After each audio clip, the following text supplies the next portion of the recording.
Hey, what's up, guys? It's Austin here, or Luna. Just want to say thank you very much for all the support on yesterday's video. Just like overwhelming amount of support, and I seriously appreciate it. And yeah, just thank you. Now, today's story I think is a pretty funny one. This takes place when I was 17 years old, and somebody was messing with me a lot back then, okay?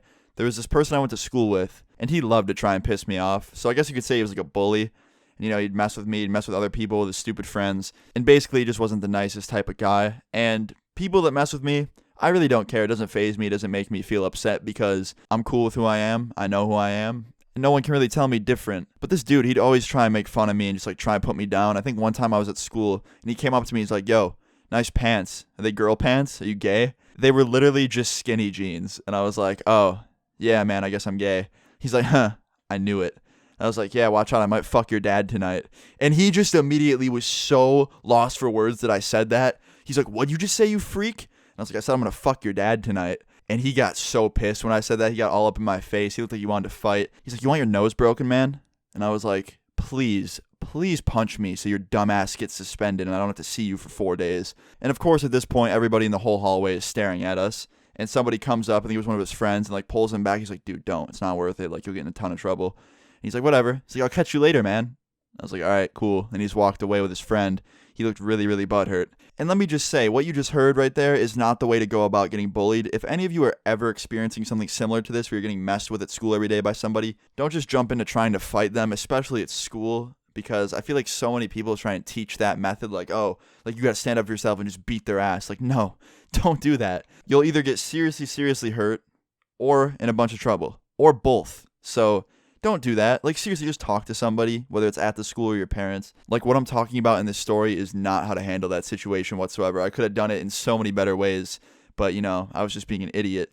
But anyway, I said that stuff to him. He got really mad. He walked away with his friend. He told me he'd catch me later, whatever that meant. And yeah, I just went through the rest of that day, got through all my classes. I went home. And then later that night, it was about 8 or 9 o'clock, this dude shows up at my house with his friends in his car and decides to try and pull a little prank on me. He takes dog shit, puts it into a paper bag, and then lights it on fire and leaves it on my porch and rings my doorbell. And what he wanted to happen was, I open the door, I see the dog poop bag on fire, I then stomp on it to try and put the fire out, and I get dog poop all over my feet.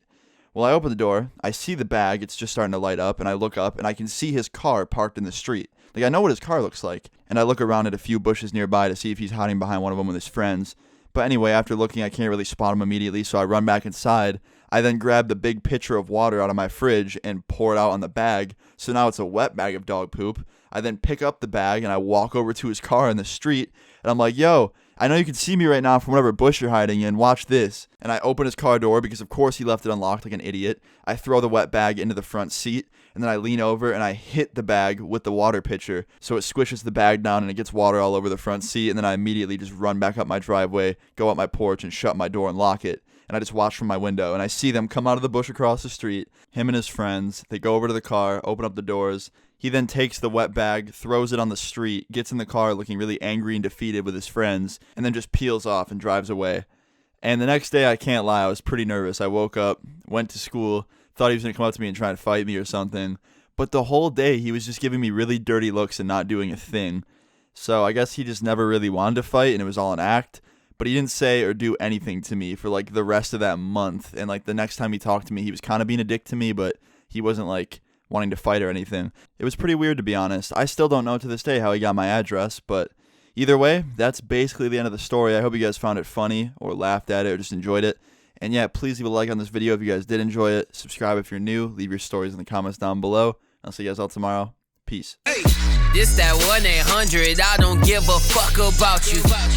Please get off my line, there is no one to talk to. I'm doing just fine, I'll have my people call you.